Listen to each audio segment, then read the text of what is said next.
New shirts, new dreams, and new disasters. The Premier League's first weekend gave us a front row seat to some jaw-dropping debuts and a few that might already need some damage control. We're going to break down who stole the spotlight this weekend and who you're wishing for a do-over. This is One Kick from Glory, and it's me and Matthew here live in the building. And we're going to be joined by Mark later on to share some of his thoughts about the weekend's games. The Premier League is back, and it's so exciting for it to be back. Before we get into talking about the games, the players, all the usual camaraderie, for you, Matthew, how do you feel to be back knowing the Premier League is here again? Happy to have something to do finally on the weekend. You know, I missed Soccer Saturday. I missed watching the football on Prime and things like that, being back on the Sky in 215 games. And I must say, with the first weekend, they came out with a statement. But the amount of games we had on from Friday to Saturday to Sunday, they've made a very big statement on having more games for people to watch. You know, so it's good. It's good to be back. I think the transfers have had a lot to tell with what's going on in the back, big moves, shock departures, kind of thing, like new expectations for the clubs. Some managers looking forward to a bright year, some maybe looking for improvement, some with looking over their shoulder a little bit. So I'm very happy for the season to be back, man. Very happy to see what's on the menu. No, it's definitely been a very exciting starting week, and I think it kicked off with a game that definitely had a lot of moments to talk about, some very positive and one very negative. But before we talk about that, I guess just looking at the weekend as a whole, what match really impressed you in terms of how it all went down? You know what the match that stuck out to me the most? Because I didn't see it coming, with Sunderland and West Ham. That stuck out. We want to try and pay a bit more attention to the clubs that aren't necessarily ours. So I thought, over the weekend and just even having yesterday play out how we did yesterday as well with Leeds and Everton, I thought, let's just say as a whole. But I'm going to have to say, yeah, it's going to be Leeds, Sunderland, West Ham, because, a lot of people, clubs, fans alike, are probably having Sunderland to be straight back down. They haven't been to the Premier League for a while. It's been a long time. It's been a long time in the Championship, teetering on those threads of League One as well. So to come back and do what they did, I had to almost look up at Sunderland with the last team to get promoted from the playoffs. But saying that, from their first game, they've certainly made a statement of, we're not just going to be, fodder. We're going to try our best to, fight and stay in this league, even if it means fighting tooth and nail to 17th. But it did not just show that how well they adjusted to the first game of the season. It also showed just how woeful West Ham were. And they're potentially going to be one team that's going to be looking over their shoulder. Graham Potter's going to have, he appears to have if he can't get it right in the next 2, 3, 4 games, he's got something that he's really got to watch. But credit to Sunderland, they did really, really well. Some good goals, establishing themselves as a club that's, especially the Stadium of Light anyway, that could be, because as a newly promoted team, I've always said, your home games are going to be the ones that matter the absolute most, because that's where you're creating the atmosphere. That's where you're going to be most intimidating. You got the fans on your side, and sometimes on those cold nights of the Northeast, they're going to really test certain teams when they come to their ground, man. So, and they're that kind of club. They are that kind of club, just to make it the bitter, the cold. It's not going to be friendly. It's going to be hostile. Their fans are very, very passionate. They had a season a few years back on, was it Netflix or Prime? I can't remember which one it was. Netflix, Sunday Until I Die. That's the one, They're going to bring that kind of mentality. And now they're back in the Premier League as well. They're going to be, I'm not saying necessarily going to be one to watch, but they're not going to be, I don't see them being pushovers, or at least I hope they're not. Yeah, I think it was interesting because their performance was really strong. And I know that in our first episode back for this season, we were looking at promoted teams and which ones might have a chance of surviving. I think Craig wanted Sunderland to stay up as well. I think we were looking at maybe Leeds might be a strong contender, and both those two teams got the wins. But I think it's just interesting to see how, one, we know the Stadium of Light, it's an intimidating ground, and we've seen that, when you have a one city club, the passion's just different. Newcastle, Leeds, Sunderland, there ain't no one else there to support. No. Unless you want to try and support a team that's further away, and then they'll disown you. Yeah. But there's just a different bond the fans have with the players, and it means more to them than for other teams, just a little bit more. And so you see that reflected, just looking at the tifo they had before the game started, ready to set the atmosphere, the fans singing, and then the players rising to the occasion. Yeah. And also they had 8 players making their debut in this first game. That's a massive changeover. And yet, look at the performance. Like, really good performance. They really came out. And West Ham, you know, they usually, West Ham, Everton, two teams that usually start a bit slow in the league, and both teams didn't get the results they wanted this weekend. But what's really concerning for their fans is the fact that this might be another one of those draggy seasons where you're like, oh goodness, where's the hope going to come from? Everton might have a spark in Grealish. West Ham, they've got Bowen, they've got Paquetá, who's been cleared of all the betting stuff. So you'd hope that these guys can put it together. But the main concern, less so Everton, because this is typical. They will start slow, they'll pick it up. But West Ham is obviously the man in charge. You know, you had him at your club. I don't want to say something's broken, but I don't see the uplift from Potter. Yeah. And my concern is that it might not come. But how do you look at it from like just focusing on that Sunderland West Ham game? Obviously, massive praise for Sunderland and what they've done. You know, Xhaka backhand captain, Dan Ballard from Arsenal's Academy getting the goal as well, and they just were always on the attack. But from a West Ham perspective, how concerning is it that they've gone into a new season? They've not really got the reinforcements they wanted. They've got a few players here and there, but they just don't seem like they've shaken off the hangover of a poor end to the 24-25 season. Yeah, last season was a very underwhelming. Obviously, they lost out from the season previous. They lost out with David Moyes. Did really well for them. Left them with the obviously the Europa Conference League, which gave them a lot of confidence and a lot of hope. And then they were put in the Europa. And Lopetegui. I know quite a few fans. They weren't happy with that. They weren't happy with Moyes leaving, but they understood why he went. But they really weren't happy with this with Lopetegui and having two managers that are underperforming, him and then Potter. I think Potter came back from like a redemption from what happened at Chelsea a couple of years back, and he's kind of like he's with West Ham. All right, you can argue that West Ham are smaller clubs in Chelsea, but the expectation is still kind of there. I mean, they're in back-to-back European competitions. Exactly. They're going to want to do probably something in the domestics. All right, over the years, they have lost some main players in Rice, and now a really big one looks like it could be Kudus. Guess Paqueta's back, but he's been out for a while. And they lost you know what? They've actually lost a real character in a fan favourite in Mikel Antonio after his accident. All right, numbers wise and things wise, you don't hold him up against some of the best players, but players like that are reasons why he loved the club, because when it came down to it, he would do what he did. He worked just as much. He worked just as hard in that run to Conference League as much as Rice did, as much as Bowen did, as much as a lot of them did. They had a good, decent team there, and they do have some decent players, but something needs to kind of something needs to spark very, very quickly for them, because they'll find themselves after 5 games. Let's say they go 5 games, they haven't got a win or barely even a goal. Questions will be answered, because the Premier League doesn't wait around for nobody. We've seen other managers been sacked for less. For some of them, I think, when Palace had 7 games, I think De Boer was gone. It's harsh. You could argue it's unfair and it's not right, but it doesn't mean that it can't happen. So for a West Ham point, I don't know who they're playing next. I mean, but they're going to need to try and maybe it's a case of it's one game, but you learn a lot from one game. So they need to get their players clicking. Like Callum Wilson's got to shake off a bit of that rust and find some of that form that kind of when he started at Newcastle, up until the point where he was completely and utterly phased out, he needs to find a bit more of that rhythm to kind of get clicking together, because he's experienced enough in the Premier League to know what's going down. Well, let me reel off their next 5 fixtures. They've got Chelsea coming up at home, Nottingham Forest away. They've got Tottenham at home, Palace at home, and then Everton away.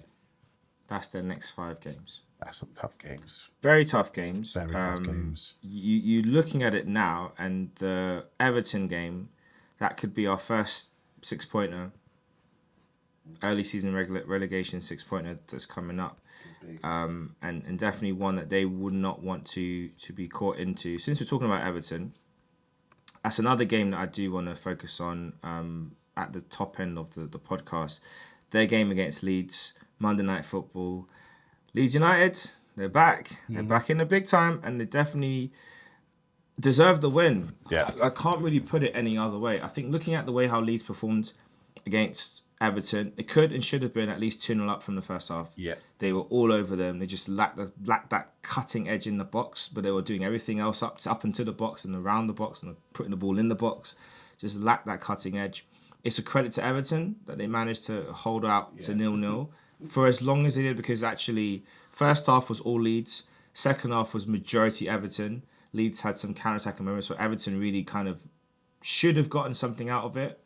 But then, what's your take on the moment that led to the penalty which led to the winning goal?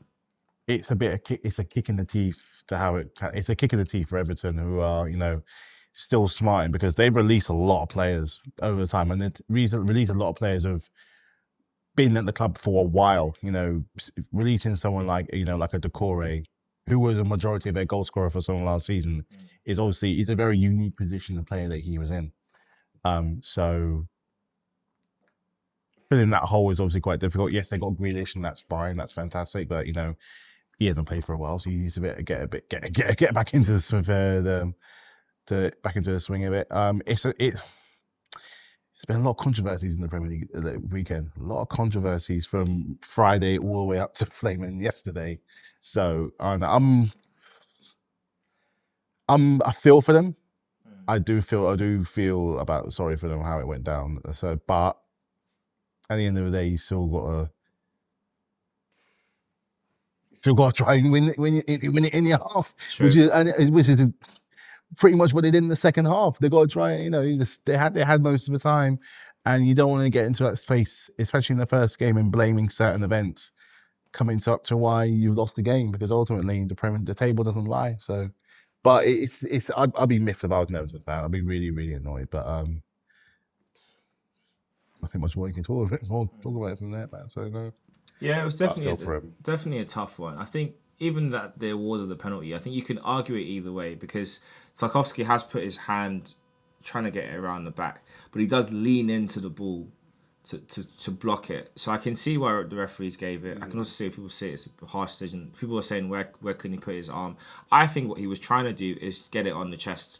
Yeah. And he just didn't get across enough. So he has blocked the ball with his arm. That's what he has done. He's blocked it. He hasn't. It's not about putting your arm out. He has seen the flight of the ball. He's moved his arm in a way to tuck it in, and he's leaned across to block the ball. He did his job. Penalty given, and then Lucas Mecha, brilliant penalty. Very good. You know, right in the corner. Pickford just couldn't reach it, and that's that. And 84th minute pen winner. And Daniel Farke, who was under immense pressure at the end of the championship season, there was a lot of talk.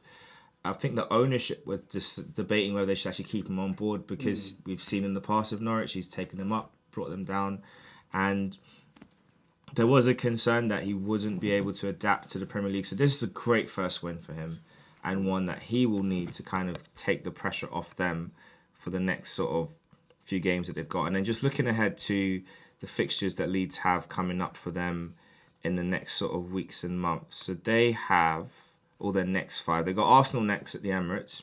Then they have Newcastle at home. Then they have Fulham away, Wolves away, and they bring Bournemouth back to Ellen Road.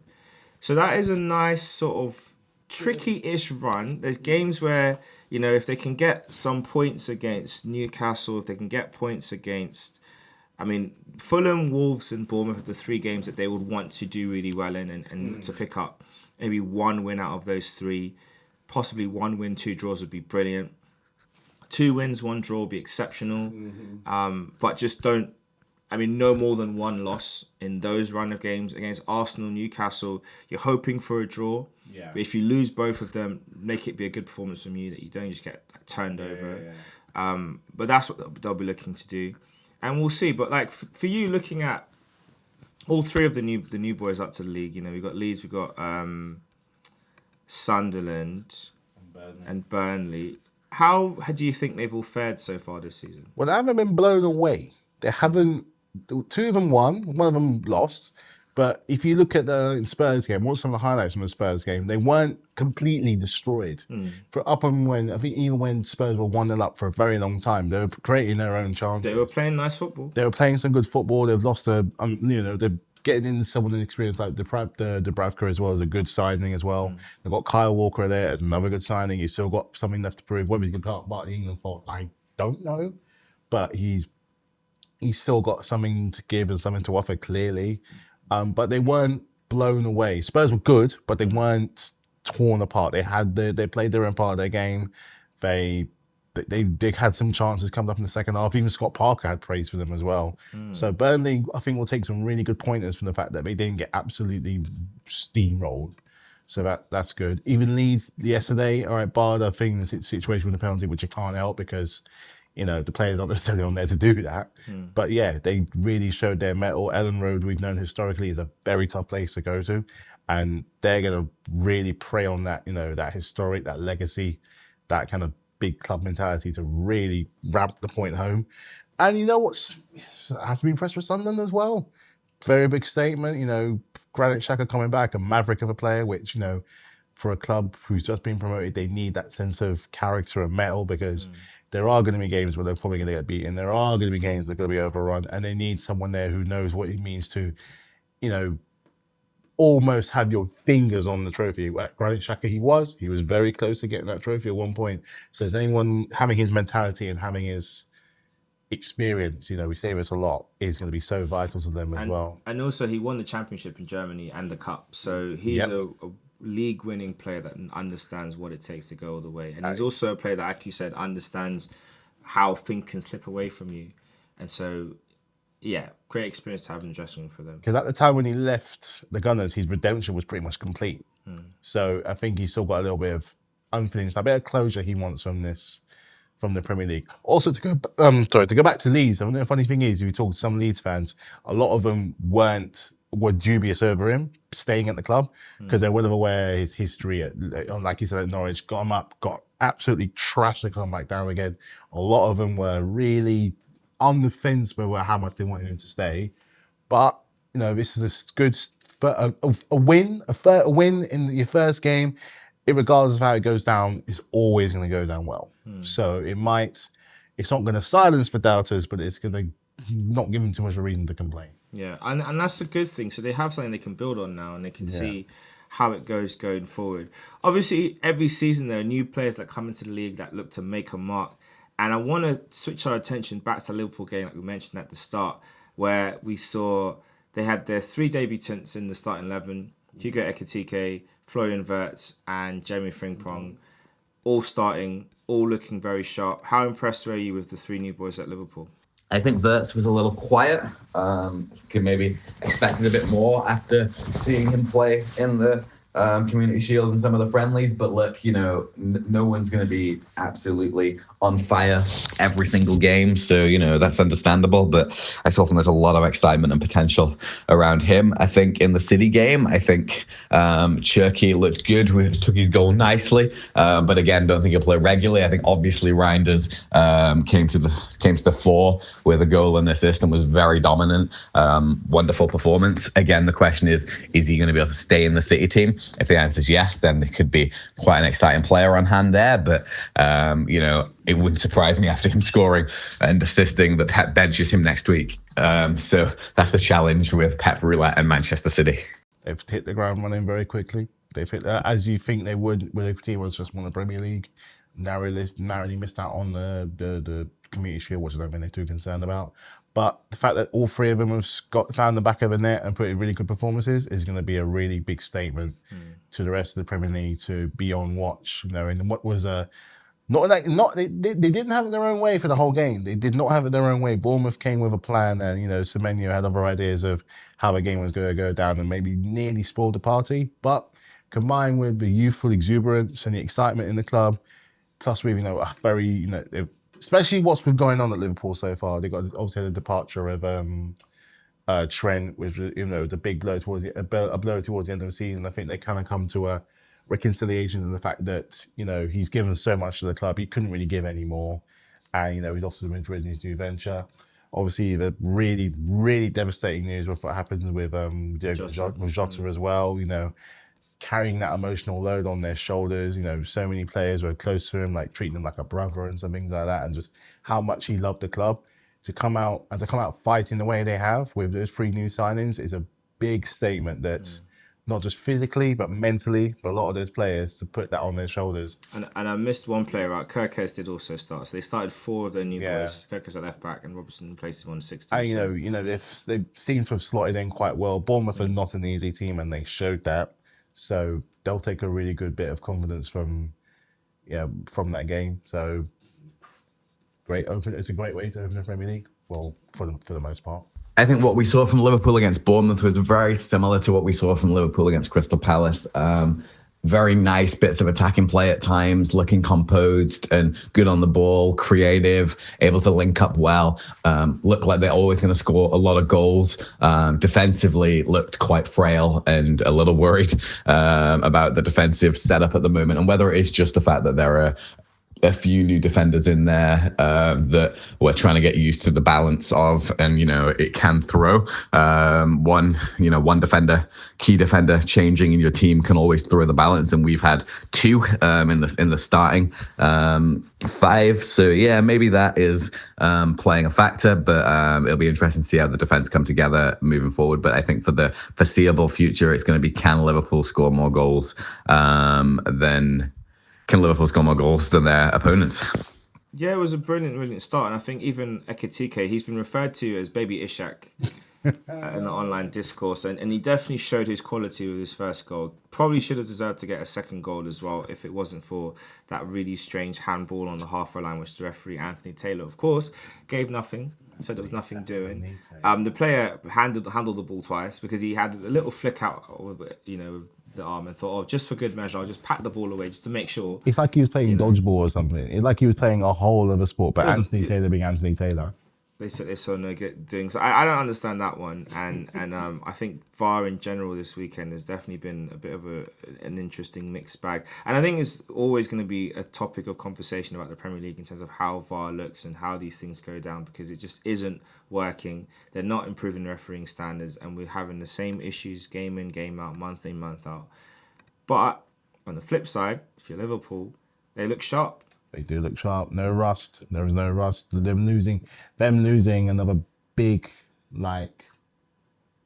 mainstay player doesn't really seem to have slowed them down. Going forward, they're still as devastating as ever. So it's a big kind of, if anyone ever doubted that what they were probably going to do this season, be worried, because they look like they're firing on some serious cylinders. And I think that we mentioned about Antoine Semenyo and the brilliance that he showed in the game with his 2 goals. And it's a shame that, I always think that some people don't deserve nice things or good things at all. And the fan that racially abused him, who has been arrested, he has been banned from all football stadiums at the moment, pending the full investigation and everything. I just think, to me, it's just the height of, but you have black players in your team. That's the first thing. The second thing, based on the discourse we've seen about it so far, it's like, you said the thing to the player, he asked you to repeat what you said, and then you repeat it again. Like, what is your problem? And then also, I know that some people are saying online, it was handled right and da-da-da-da. But I do think there comes a point when I think players have the right to, and for me, I think Semenyo scoring 2 brilliant goals does not then overturn the fact that he was racially abused, and it doesn't. It's not, to me, it's not a slap in the face, or it's not. It shows his resilience in his character as an individual. But I don't think that should always be the case of, this bad thing happened and you showed strength as a player that experienced this bad thing. Well done to you. I think the guy that did it, he should never ever be allowed anywhere near football. He should stay in prison for a very long time. And I think that, to me, with everything that's happened around Liverpool, this just in general, especially this summer, but in general as a club, I just think it's just disgusting. It's wild. It's mad. Cause the funny thing is, they said that if he is to be found guilty, which he probably will be, that's it for him, at least at Anfield. Apparently, he's on he's already on thin ice, enough as it is. So this is just now this is the last chip to fall where he's done it. Well, he is currently banned from all stadiums. Yeah. So, and he's not welcome at any stadiums. He's not welcome near football. He can go join another club somewhere else, but he's not welcome near football. It kind of got handled very quickly. From when it happened on Friday to where we are here we are now, it's just almost just been like, no. So in a way, it's a good thing to see that they're really clamping down on this very quickly. The players are able to speak up about it, and he's, like you said, I think it's a good point of not being just so stoic about it. If it bothers you, I've recently learned about talking about things that bother me. So, and it's a good release to kind of, it's so cathartic to just talk about it, because for all we know, it could affect him way more than we think it does. You know, and even as a professional, the money he's earning, as good a player he is, at the height of his career, it's not right that there are fans out there that still have this mentality that they can do it. Like you said, despite the fact that some of Liverpool's really good players happen to say they're also black as well. You know, what are you going to do in Canate? It's a bad game. You didn't have the best game there. Where was the energy for him? It was like, but not that you should have an energy anyway. But also, I think I personally think we're at a point now where it's been enough times of campaigns, of slogans, of this, that, and the other. I'm tired of and bored of campaigns, of slogans, of statements, of empty platitudes. I think it's gotten to a point now where if it happens in games going forward, players should leave the pitch. Yeah. The game should get abandoned, and if fans are upset, then so be it, because it's enough now. Like, okay, one guy there's lots of people that have the same views. Okay, one guy gets done, well done, but then nothing changes. Yeah. So I think there needs to be a case where if this happens again, and it should actually be a directive by the Premier League, which actually, even in and of itself, that it's not a directive, says a lot. And from all the things about PGMO and the referees in this country and all these crap rules they want to put in place, like we can talk about the Crystal Palace Chelsea game next, but all the things that exist, which you don't know why they're in football, but they are rules and never enforced, but they get enforced in some games and not others. Let's do something concrete that actually makes a difference. Let's do something that's going to cost people something if they go past the line. So if you want to racially abuse someone, by all means, your team will suffer the consequences, and so be it. Because it's enough now. We're in 2025. It's been too long of the same crap from the same weak-minded people who need to just get over themselves, go touch grass outside. And if they don't like how things are, there are options they can take. You're not welcome in the stadium. I'll leave it at that. I just want to make it insanely clear, without any question marks, that in 2025, racist abuse in the Premier League to Premier League players whilst doing their job is an absolute, utter disgrace. And the fact that people think that's still acceptable and a reasonable way to behave in a football stadium is beyond a joke. And it shows that the education has not quite got there. It shows that the people don't really understand the nature of how to behave in certain contexts. And in that situation, I'm glad to see the guy was arrested. I also think he should never step foot in a football stadium again. And this should be the lesson to those who think that it's okay to behave like this, because we all know it's the minority. We don't think it's the majority. But the reality is, when this behavior happens, then there needs to be a uniting around the fact that this is not acceptable behavior and a punishment to go along with it. So in my opinion, the guy needs to be banned for life. I'm very glad to see the football community coming together and Semenyo saying that as well, and in support of him. I'm really happy to hear that was a reality. But I'm not happy to hear that this is still something that's happening in football in 2025. But let's talk about Chelsea, Chelsea Crystal Palace. Fresh off your FIFA Club World Cup Championship win. Since you haven't been on in a long time, talk to us about that. How do you feel about being the champions of a tournament that was invented in thin air? I'm not salty. But how do you feel being FIFA Club World Champions? I just love the whole, because I'll be brutally honest, I was only really watching the games that we were in. I mean, I didn't expect to get to the final. I just thought it's a good way to balance out the books, be an exhibition tool, see all these other clubs, and an exhibition tool for ourselves, and continue that winning feeling, if so, for the players, because we just came off of the Conference League. Let's continue. Let's keep on going with this and see where it goes, because little by little, we keep on winning things, those players that want to keep on doing it even more. So you must be. But what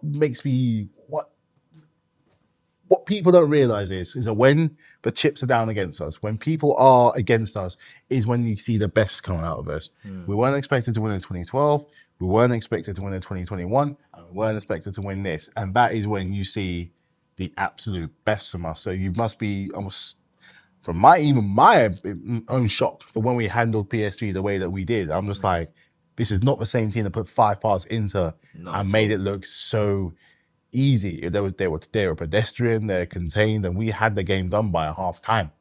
I'm just thinking and more to the point, again, I'm just so proud of the players of continuing that winning feeling to then take it into the season where I would love to see some domestic cups. We haven't won the domestic cup in years. I think the last one we won was in 2018. Let's get a. All right, last year the underdogs had their time. Let's now put that now in a way. We're almost like underdogs in a way because the team is still young. This team is still growing. We've got a manager who's only been in there for a year. There was a whole new regime.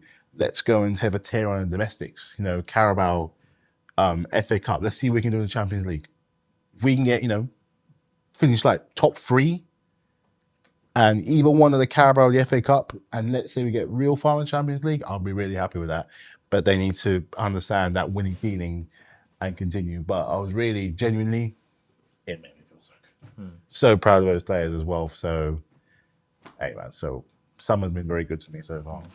No, it was definitely a good summer for you. And then you flip into the Premier League and it was just like the car felt like it stalled. Like a 0-0 at home. Not what I expected to see from Chelsea. And to be honest, I want to talk about the Crystal Palace goal that was disallowed first and then get into your performance after. I have not seen... To think a rule that was put in place in 2019, which no one asked for, I barely saw goals in the prior to that, which were a major factor of needing that rule to exist. And it took until now to be enforced. And in fact, I watched a video online of other goals that have been scored. Quite a lot for Chelsea, by the way. Same tactic used, nothing given against it in the last season and beyond. But, like, what's your view on that? And I know by the letter of the law, it's the correct decision. Mark Gay pushed your blockers into the other wall, which meant he was near the wall. There wasn't a 1 meter gap. So by the law, it was the correct decision. But what do you think about it in terms of like football itself? I'm not gonna lie, I didn't even know this was a thing. I'm not even gonna lie. I'm in that camp of I didn't even know that rules even existed because VAR probably came around the same time as that rule did. And I'm just like, that's so mad confusing. Don't get me wrong. I'm not gonna lie, it worked one in my favor because for the rest of the game, we didn't stink. We weren't terrible, but we were so stagnant from the team that did so well in pre-season. But obviously playing in pre-season against playing in the competitive Premier League are two very different experiences.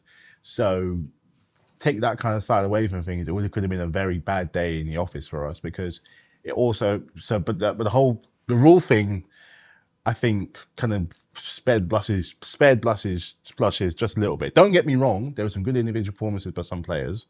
I mean, Esteval's made a really good account for himself. Caicedo's come out and done really, has kind of picked up from where he left off again, so being so consistent as well.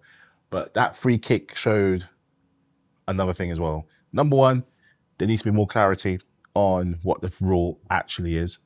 It kind of feels a bit... I'm trying to think of a really silly rule that's still in place, where it's like squatters' rules, how it's just so backward and things like, how do they have so much... Right. Anyway, I don't want to get into that because we're here into next week. So fact number one, there's that. Eze is good at free kicks, and Sanchez ain't it. Sanchez ain't it. He was great in pre-season. He got man of the match though.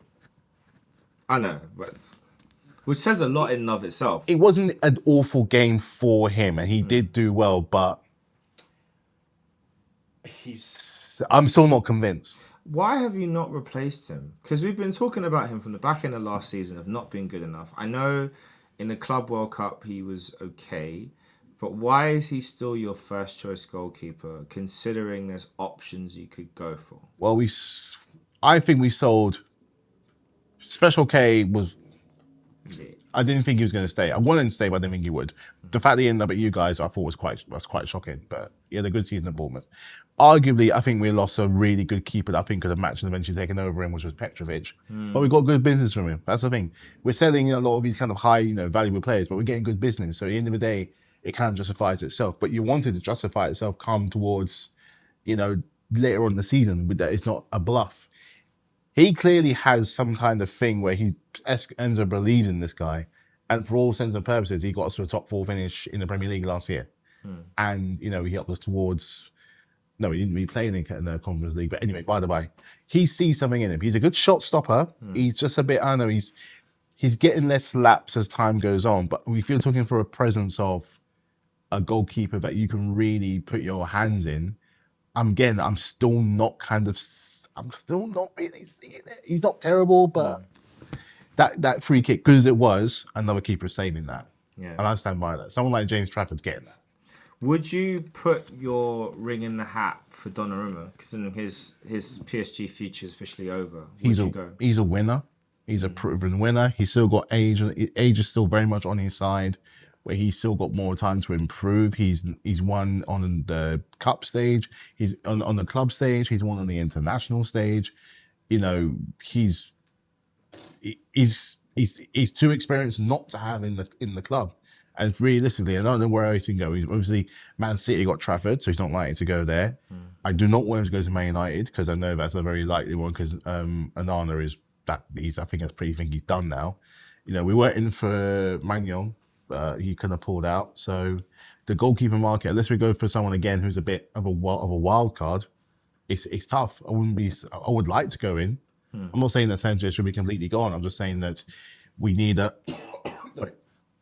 strong kind of base on that. You want to have two real stable keepers. At the moment, we kind of have 80% of one. Yeah, maybe that's 90, not ideal. which is not ideal, especially with, you know, we're talking of aspirations of going for bigger prizes in the next couple of years. He's either got to have a massive turn in form, or we get someone else. And the big question, like I said, is who that would be. Obviously, Donnarumma is a big option.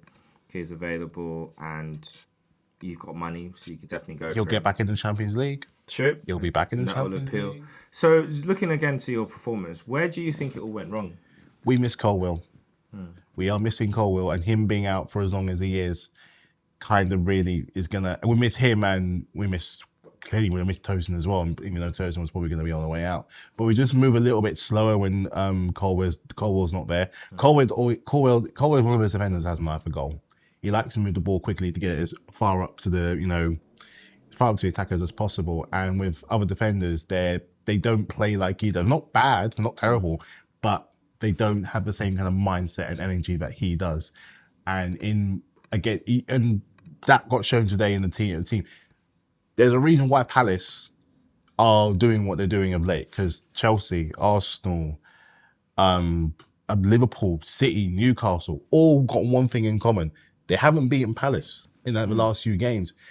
Palace are not a joke team. At this current moment in time, they've still got their main man in Eze at the moment. And if he were to stay there, which I kind of think he should, it's obviously, all right, they got demoted from the cup. I find that wild, that the fact they got demoted from the cup competition that they worked so hard to get to in the first place. On a weird technicality, how could they have foreseen winning the trophy? Yeah. And then needing that owner to be out of the club by March? Like, how? That's wild. That to me is wild. They worked their butts off to get there. They played their heart out against Man City to get that feeling, and then only a couple of months later to be told, nah, technicalities, that's it. But which I think is wild. So this team are they're not small fry. They're not playing like they're small fry either. They're a very, very well organized team. It's any wonder, like, the likes of, say, Parma really struggled because they know they play so damn quick. They nullify any kind of attack we really had, and then the best ones we did, we kind of scuffed it and skied it. But I'm more disappointed than worried from the first game. I'm more disappointed. There were some good kind of individual performances. Some were really kind of lethargic. Like Palmer wasn't great. Enzo wasn't great. But Caicedo was. Esteval, who looks like he's got something about him. Cucurella puts in another performance like he does. So look, next game, West Ham, they're a bit more fragile. So I'm expecting a lot more from that game. So, but credit to Palace, they did really well. But we just need to up our game a little bit. Yeah, you're definitely going to need to. And you mentioned the Palace game. Do you think that's a match where you would, not Palace, West Ham, do you think that's a game where you'd need to get maximum points to feel like the season's back on track? I expect maximum points. Even if they were to get a nick a goal, but even if it was like a 2-1, I expect a bit more from I considering what we just had in the way of, the pre-season, how we did in the Club World Cup, and, the amount of, just in our attack, we've improved massively from last year. I am expecting a bit more. I think most fans will say that as well. So your next 5, you've got obviously West Ham away, you've got Fulham at home, Brentford away, Man United away, Man United. And then you end it at home to Brighton. tricky run. But tricky-ish run. it's a run where if you are going to challenge for league this season, you need to get 12. You need to get maximum points out of that. 15 points. Which I think we can. But don't be surprised if we got 10. Because do you say Man United was away? Man United away. We beat Man United for the first time in a long time. But sometimes, even as good as our team is going forward, there's a draw coming in there somewhere. It wouldn't be surprised if it was against like a Brighton. Would not surprise me. They're our bogey team, especially at the Amex. So we shall see. And speaking of Manchester United, they're one of the first teams I've heard of that played really well and can beat anyone, even though they lost 1-0 at home. To an Arsenal team that's probably the worst performance I've seen us have in a long, long time. I've not seen us play football since 2002, since 22-23 season, which most people like. But if you're going to win the league, you got to win games that you're not favourite. And you got to have your players putting in a shift at the back. And Raya, Gabriel, Saliba, Ben White, Timber, Calafiori, and then Lewis Skelly when he came on. And, of course, the man in front of them all in Zubimendi, they put in a shift for the team. They put in... And the captain as well. I think it was a game when I think it's a tale of... You can tell we're shifting our way of playing. We've gone from a team that was very slow, methodical last season, boring at times, frustrating at times, to a team that's trying to play a bit quicker. But not everyone's on the same wavelengths yet. Odegaard was doing what I would love to see him do. Get the ball, driving forward, trying to make things happen. Some of his final passes weren't quite there. They were just a bit off, or the runs around him wasn't quite right. But he was trying to create. I think Saka had a quiet game by his standards. I think Martinelli had a frustrating game. Again, some good stuff, but a lot of things that just not quite what we needed. We need more from him now. I think Gyökeres for a debut, I think he didn't have a shot, which for a striker is ridiculous. However, he showed enough for me that he will be a handful for defences. Well, there's a funny gif of him bodying De Ligt in the corner. I just laugh about it. But, he battled really well. He did do a lot of good stuff, but I want my striker getting shots off. And that's the issue behind him. And it's been the issue last season is the lack of creativity from Arsenal's midfield. And it's a thing that we need to put right against Leeds at the weekend, because that's the game where I think the Man United game, I think some fan sentiment online is excessive. Yes, I would have wanted a better performance, but we don't win at Old Trafford often. Something about that stadium stops us winning. So we did it. Let's take that and let's build on that. It's a grind for it. And let's refine what we need to refine and get better. But how do you look at that game between Arsenal and Man United? I mean, defensively, it shows you why you were you got the Golden Glove and I think you had the best defense last year. Or second best defense. Second best defense, and you're showing why you had it, because like you said, all those defenders put in absolute work. Because for all the stick we give Man United, they're all over you. They were all over, and it was kind of frustrating. I saw some of the highlights the other day, where how at least one or two no shots didn't find their way through, apart from, say, a block, a bad shot, poor decision on their part, or Raya making a really good save. Signings in, all right, we didn't get a goal, but players like, Cunha couldn't look back and be like, he made a good account for himself. He was frustrating. And Buemo looks like he's going to be a real issue. He was absolutely everywhere, bar from some decision-making problems. It could have been an on goal. Really, really could have been in. But, they did. This has been a really down time for Man United. Not since even when Moyes was there has it been this bad, because, they came off the final losing in a very poor final between two very poor teams at the time. He's addressed the issues. He's got the players in that he wanted. He's still got a few players there from way back when. I mean, when Maguire came on, it's like, oh yeah, here comes his striker or whatever, which is wild. But they're not going to feel and they're not going to feel better until they get that first win. It's not going to start, because they've got a big squad, a lot of talent here, there, and everywhere. But no, it still doesn't feel like something that's cohesive. It just kind of felt like they were just peppering all over. The fact that Mount started was just like, what?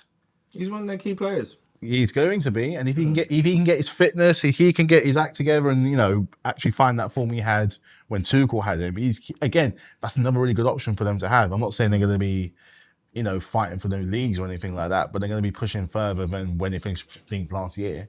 So, but just like you said, some of these games you got to win ugly. You got to grind out, and sometimes you're not going to get the performance you wanted. But as the table doesn't rate on performances, the table rates on wins and points and draws and stuff like that. So the fact that you got yours off the mark, then you just got to refine it from there. And that's what's important for us. I think we know we've got work to do. We know this is not the way we want our games to go, to be that open. But at the same time, I think to get the most out of our superstar striker, we're going to need to be a bit more open and take a few more risks compared to usual. So I'm curious to see how it's all going to balance out. And I know Arteta's going to work on with the boys this week in training to refine the things that weren't good. He's under a lot of pressure this season from himself. Maybe not the board, like they're saying publicly, but they've invested a lot of money over the years. I know there's a bit of a fan meltdown online right now about Eze potentially going to Spurs, and the fact that we should really be, and there's still time, Arsenal, we should really be putting our hat in the ring and making that happen, because he would definitely transform our left wing. I looked at how Matheus Cunha played, and I thought, imagine if he'd come across and playing him left side instead of Martinelli, who I just think has just regressed as a player. I want to talk about that as well, because I think player development is a weird one, where some players, like we know, like some people like Drogba, like Giroud, they peak and blossom late in their careers. Some players like your Rooneys, your Sterlings, they blossom really early, and then they kind of, once they get close to 30, they sort of have a big drop off because they've been playing at a high level for so long. It's very rare to have the likes of Ronaldo and Messi that have just been consistent throughout all the ages. And I mean, obviously they're not what they used to be, but they still are very, very effective players that can chase matches on their own. But when you look at a player like Martinelli, who a couple of years ago, we were looking at him and Saka and thinking, who's going to have the bigger growth? Because they were really neck and neck. And at times he was ahead of Saka a little bit in his development. Right now, he's nowhere near him, and he's not even close. What do you think is the fundamental issue there, and how can he really seize the moment of this season? Because we know the club like him. The coach clearly likes him, otherwise we would have signed a replacement already. But people are getting tired of the lack of output, of the predictable running into the corner, of the lack of, where is the Joga Bonito in his game? That's a good one, because again, if it was another club, he probably would have been gone maybe 2 seasons ago. But when it's kind of like he's taking them under his wing a little bit, because he was there from like Emery day, wasn't it? Yeah. He was there from Emery days and seeing the potential. Because I remember when he was young, he was electric, he was speedy, he was fast, he was fearless. I know he had that injury that kind of like regressed. And it always seems to be your club where you have a really good player, has so much promise, they have an injury, and it's almost as if they're kind of holding back a couple of years. But you reflect and you reminisce on the times where it's like, I remember what this player was like when they're really going and shifting through the gears and having no kind of fear. I mean, we keep on saying that this is it's a last chance saloon, because he's been in the league long enough, he's been in Arsenal long enough to know that from when you were there, when you were teetering with 4th, 5th, to where you are now, the game has moved on big time. And he needs to start finding, or I don't know what he needs to do in training, whether he's got to do some kind of mental help or therapy or this or something there where he rediscovers that form that he had that made him such a favourite with the club. And he's still a favourite with the club. But having favourites and that sentiment and being nostalgic like that doesn't guarantee cups. It doesn't guarantee trophies. And like you said, considering at one point he was on par with Saka, could you imagine having 2 players of that caliber in your squad at the same time? It's great.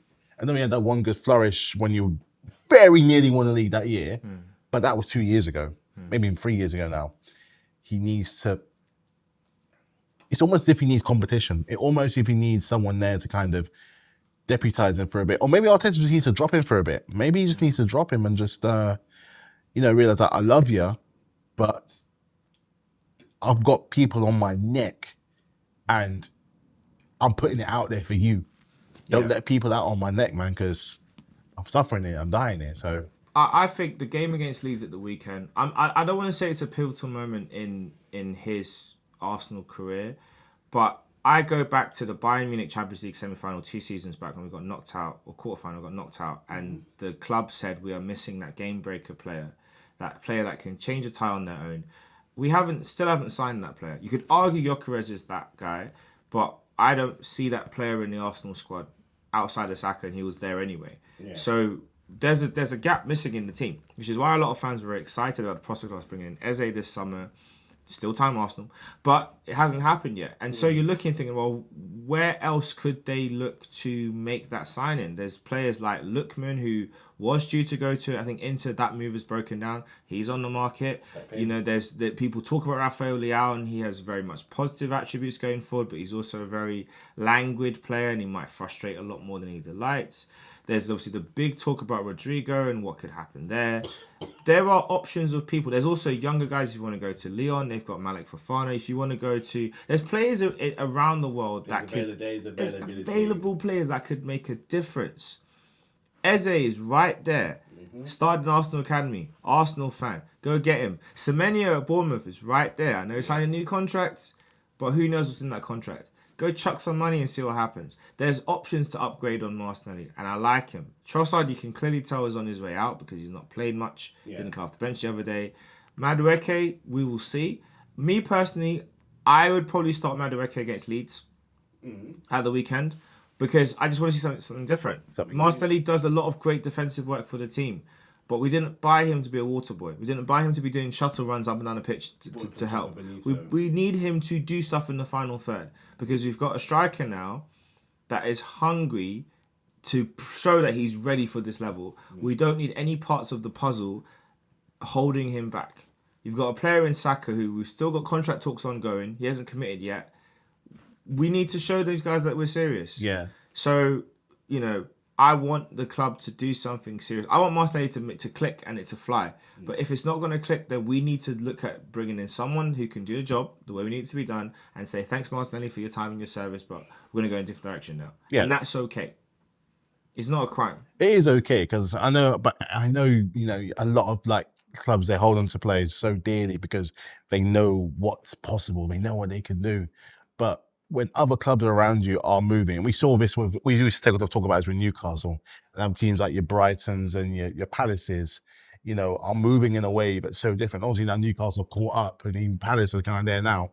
They're always looking to be moving up. Even your main two competitors on the weekend, we're showing with not just Liverpool, but also Man City. 4-0 win, they're back. And that was a statement win. They've made signings. They've let go of some Wood and Grealish, which wasn't clicking there anymore. They got in. I mean, this is even though we lost, De Bruyne's gone, but then they moved in Bernardo Silva, and they made all the difference. They've still got Rodri to come back at some point. You know, Reinders, Cherky in the midfield. Yeah. Serious problems they're going to cause. A period, and look, what looks to be a very good keeper in James Trafford, who's so young.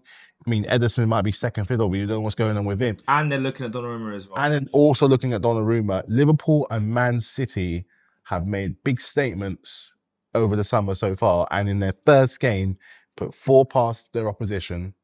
You know, and Wolves were showing some flourishes of doing something, but as soon as that first goal went in, one-way traffic. So what you don't want to happen is to be left behind early on when you still got a couple little holes to fill in, because they look like all they're really waiting on is some returning players, like some players coming from injury or possibly another sign. And let's not forget that Liverpool is still on. The Isak drama is not done yet. It's not done. It's not done.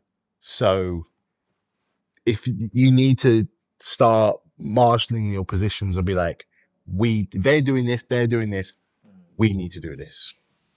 It's a big time for the North London club. So Kroenkes, please, like Berta he's done a good job so far, but the job's not done. It's like Kobe Mead once says, the job's not done. Why are we celebrating?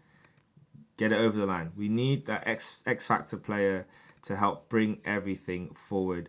So we couldn't wrap up the podcast without getting the Arsenal thought on the weekend. We'll talk about the game against Man United at Old Trafford. Craig, what are your thoughts on the performance from the team? It was a smash and grab. We went there, got the win. had to defend for the whole. For after we scored the goal, we were defending for our lives. It was very difficult at times to watch, very cringeworthy, like very difficult. I was worried that we were going to concede a goal, but luckily David Rail was our saviour in goal, saved us from losing the game. So well done to him and Gabriel and Saliba as well. And then when you think about the match, obviously we had the debut of Gyökeres, we had Madueke came off the bench. How do you think that went? And do you think people are being too quick to write him off for his performance? It's only one game. You can't write him off after one game. It's not like he's played 10 games or 20 games or 30 games, then you can have an opinion. I think one game fans need to be more patient and give him time. And we're not giving him any service anyway for him to even feed off anyway, so he has to be feed on scraps. So yeah, on another day he'll get goals, so I'm not worried about that. What most impressed you about the game? I have to say, we've been to Old Trafford so many times in the past, and we've been battered a couple of times, really battered a couple of times. I thought this time we showed great resilience and we showed good fight and good passion not to lose the game. It wasn't a great game for Arsenal, but we got the 3 points. That's the most important thing, getting the 3 points and getting out of there. Move on to the next game and improve the team, and the game will get better, and the players will improve, and performances would improve. Do you think you've seen signs of a change in the style of football from that match? Because there was a lot of talk at the back end of last season about how Arsenal have been playing, wanting to see us change to a style that's similar to what we did in the 22-23 season and the 23-24 season. Do you think you saw that in this first match? Not really, no. I didn't see that at all. I just saw it was the same old Arsenal's last season. We'll score one goal and park the bus, not going for a second and third goal. But I think the reason why we had to do that on Sunday because Man United were pressing us high up the pitch. Within Burmo, they had Mason Mount in the first half, and they had Cunha. So when Diallo came on as well, they were just pressing us on the front. So they're pressing us so high up that every time they got the ball in the midfield, they were just playing the ball to the wingers, and they were taking us on and putting more pressure on us to score a goal. So I thought there's certain things that need to be changed, that tactics need to be tweaked a little bit, but I feel that after a while we should be all right. Once we get a couple of games in and to get the game rhythm right, and the players in the right system, and more service to our front players, then I think we'll score goals and it'll be a very entertaining season. And of course, we've got the big match coming up at the weekend. I say big match. It's the first home game of the season. Leeds United coming their first game back in the second game back in the Premier League, but their first time playing us for a little while. It's been a while since they've been in the league. But how do you think that game's going to go, and what do you want to see from the team, especially in front of the home fans for the first time? I'd like to see Gyökeres get off the mark. I'd like to see Saka get a goal. I'd like to see Odegaard get a goal. I'd like to see I just want to see more creativity and more opportunities taken, more shots on target. Just go out there and give Leeds a game. Give Leeds a great game, because Leeds is one team that could cause us problems. Like Championship teams who come from the Championship normally, and they come up, they always got a point to prove. I know Leeds beat Everton the other day, so they're going to be up for the game. So we need to make sure from minute 1 till minute 90 or 94, how long minutes we've got in the game, that we're on it from day one. Don't drop intensity. Straight going for as much goals as we can in the first half. Kill the game off early so you can rotate the squad, give other players who need minutes and time minutes on the pitch. So yeah. And of course, there's the big breaking news that's coming out. Well, it's been coming out today about Eberechi Eze, who looks set to go to Spurs, but as is often the case, sorry Tottenham, he's now looking to be all set to join Arsenal. First off, what do you think about that transfer? I feel it's going to be a great transfer for us. We need somebody who can score goals on a low block. We've struggled against teams on low blocks, and I feel like he can unlock defences, and he can even change formation as well. And we can even rest Odegaard in some games as well. If it's not working, you can bring him on, or you can rotate it with Martinelli and Trossard. There's a lot of ways we can play with Eze in our team, and I think he'll do well at Arsenal. He's an Arsenal fan as well. Was in the academy many years ago, didn't work out for him then, but now it's going to work out for him now because he's older, he's mature, He's at the right age, 27, peak year of his career, peak years of his footballing career. So I feel that we have nothing to worry about. I feel that once we get him signed on the line, he'll be scoring goals for us, and that's what I want. That's what I'm happy about right now. What do you think's the part of his game that you're most excited to see him bring to Arsenal? His flair and his finishing. The guy can score a free kick. When was the last time he scored a free kick? Except from Declan Rice against Real Madrid last season. I feel like his free kicks, his dribbling ability, he's got flair about him. He's got that Brazilian type of flair about him where he can dribble past a man, do a trick in the right areas. He'll bring excitement off us fans in the stadium. And some games he'll get the ball doing cheeky nutmeg or something, and he'll get us fans all up like, yeah, like I can't believe he done that. So that's the type of player we haven't had in our team in a long, long time. Yeah, he's definitely going to bring a lot to the team, and I'm excited to see when it all comes together. I think he's going to play for Palace first in their Europa Conference qualifier, and then he'll have the send-off with them, and then he'll come and join us for the weekend's game. I guess one final thing for you. Obviously, we've seen a lot of talk about Alexander Isak and the situation at Newcastle. Like, what's your thoughts on how that whole thing is playing out? I feel that Newcastle and Alexander Isak had a gentleman's agreement last season they could leave in the summer. I thought they had it last season. I feel like they said if you win us a trophy and you get a Champions League football, you can leave. I think maybe Newcastle are kind of broken that promise. Maybe they don't want to sell to a direct rival. Maybe they thought if we buy a replacement player in early in the window, then maybe we can convince him to stay, but it didn't work out. So now he's digging his heels and saying that broken promises and all that.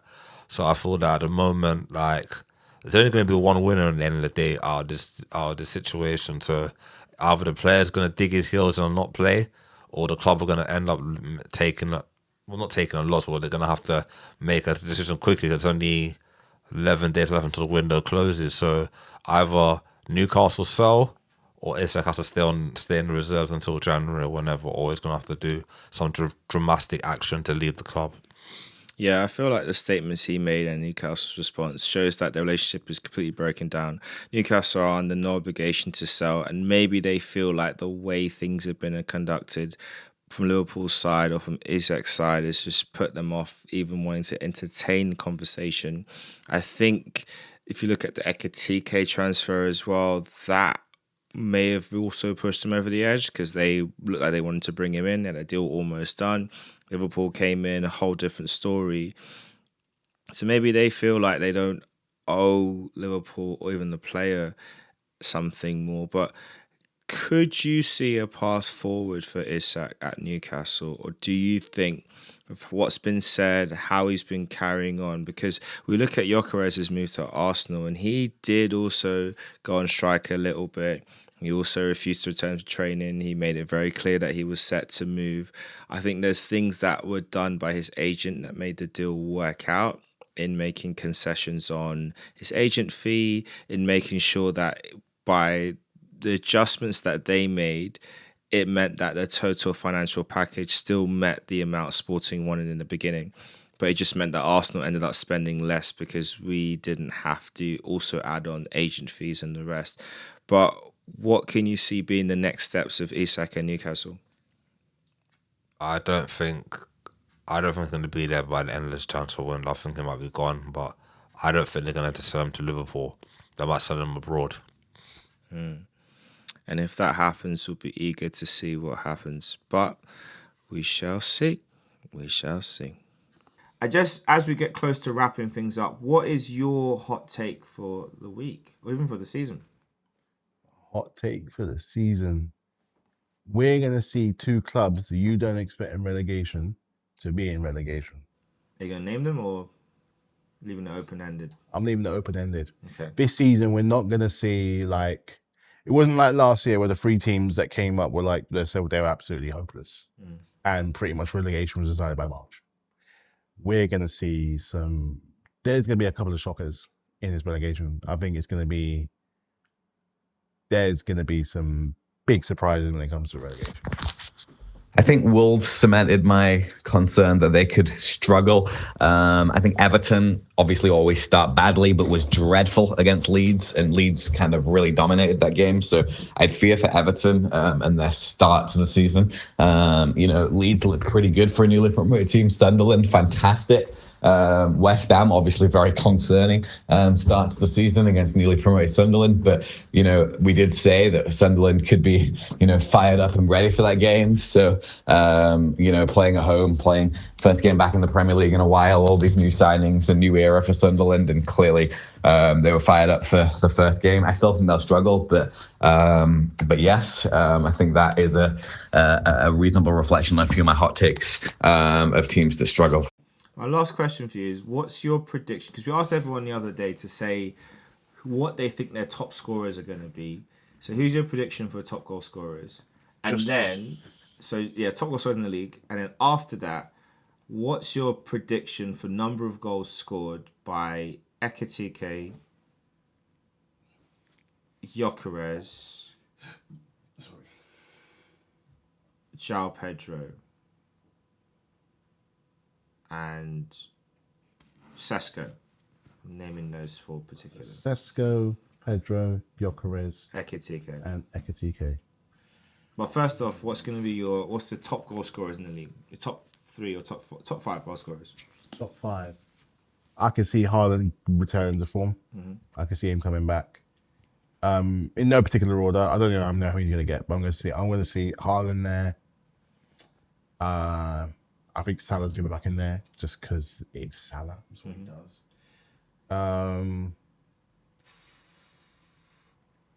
Ekitike looking like he could do something as well. I'm trying to think of other strikers, maybe a surprise kind of. Because last year we had Wood, but I don't know if he's going to do it again. You got 2 at the weekend? He did get 2. He's already off the mark. So Salah, Ekitike, Haaland. I can see Gyökeres being a bit of a dark horse, maybe good 17, 18, somewhere just kicking along the line. It's going to be between Sesko and João Pedro. Because I think João Pedro's got... I'll be happy if he got around 17, 16, 17, even 15. So there's a 5 I'm going to think are going to be around, because it's very kind of early to tell, because some of them... Because I don't know with Isak. I don't know where he's going to end up. Yeah, because obviously if he goes to Liverpool, then he'll definitely be in that ranking. If he says Newcastle and doesn't play, obviously he won't. Okay, so then so the other 5, how do you rank them in terms of their? But also, it's interesting with João Pedro. He's never scored more than 10 Premier League goals. The most he got was 10 last season. So we'll see if he can make the big jump. But what's your take for the other 5? So how many goals do you think Ekitike is going to get? Sesko, João Pedro, and Victor Gyökeres? Ekitike, I could say about 15. Okay. Sesko, I could see even getting about 13. Mm-hmm. But they'll be very helpful goals. So it's Ekitike and Sesko gone. Gyökeres, I'm going to say about 17, 18. Mm-hmm. I think he'll get a really good return on his decent return this first season. And yeah, I think João Pedro is probably going to get roughly something similar. I'd be happy if minimum 15. Minimum happy, because it's been a while since we've had a striker. I think the last striker we got anyone near that was Jackson, and that was frustration. That was just pure out of frustration, because he could have got more. He should have got more. Yeah, but he was so wasteful. He's just so, it's no one on the books. But yeah, I think that's what's going to be the numbers. But yeah, but I think I can't, until Isak comes back in whatever shape or form. I can see Salah being back there again. And I think Haaland's going to have another crazy season. I don't know if he's going to do the crazy numbers he did in his first season, but he's going to get more than 20. Well, on that note, it's been a very good return to the league. There's lots to talk about, lots to happen. Referees, PGML, sort it out. We don't want another week of nonsense. Arsenal, you know what you need to do against Leeds. Fix up, look sharp, and get your careers off the mark. See you all next time. Peace.